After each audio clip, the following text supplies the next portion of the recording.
Et salut à toi, ami amateur d'automobile et d'avant-première mondiale du Sud-Ouest, mondiale de Brive. Bref, nous partons à la découverte du nouveau Honda HR-V qui se dévoile dans toutes les concessions Honda du 8 octobre au 31 décembre de cette année. On ne perd pas une seconde, on commence tout de suite avec le design. Reprenant les dimensions de la précédente génération, le nouveau HR-V révolutionne pourtant radicalement ses proportions. Le charme agit instantanément avec des lignes d'une élégance rare dans la catégorie. Le souci du détail est incroyablement poussé, on sent bien qu'Honda ne lui a rien refusé, si bien qu'on a l'impression d'être en présence d'un SUV du segment supérieur. Ces lignes sont très pures et sportives à la fois, ses proportions juste parfaites, quel que soit l'angle sous lequel vous le regardez.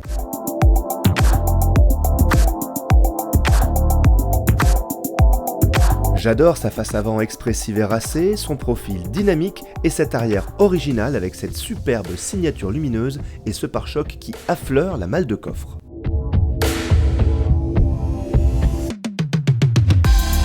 Côté motorisation, la gamme s'articule autour d'une unique proposition hybride non rechargeable, le choix le plus efficient selon Honda, et selon moi aussi d'ailleurs, puisqu'il permet de contenir la masse générale du véhicule, ce qui profitera forcément au comportement routier et à la consommation, ce que nous ne manquerons pas de vérifier lors d'un prochain essai routier début 2022. Oh là là, papa, elle était interminable cette phrase. Oui, je m'en suis rendu compte, oui. Alors, passons plutôt à bord. Non mais papa, mais c'est quoi ce bazar là? Pourquoi le volant il est du mauvais côté? Eh bien parce que les versions françaises n'arrivant que début 2022, Honda France a choisi de présenter des versions anglaises pour étancher la soif de curiosité de sa clientèle, tout simplement. Non mais c'est mal foutu ton truc, tu peux rien faire? Attends ouais, si je fais ça...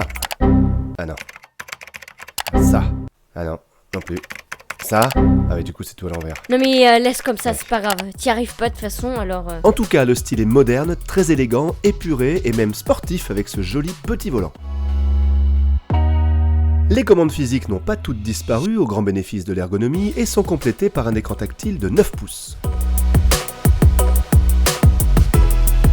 Les assemblages et la finition ne méritent pour leur part que des éloges.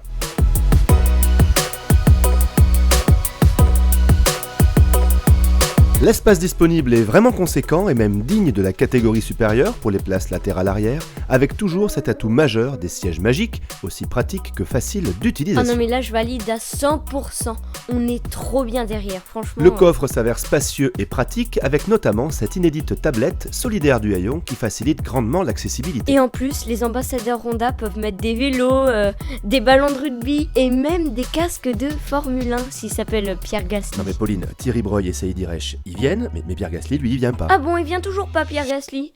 Ben, il sait pas ce qu'il rate. Hein. Et voilà, cette présentation express est maintenant terminée. Je ne suis absolument pas objectif, je suis tombé vraiment amoureux de cette voiture. Il ne me tape plus qu'une chose, c'est d'en prendre le volant. Pour cela, tout comme vous, il va nous falloir patienter jusqu'en début d'année 2022. À mon avis, ça en vaut la peine. Alors patience et à très bientôt dans vos concessions Honda. Ah bah non, il n'est pas là le volant. À bientôt.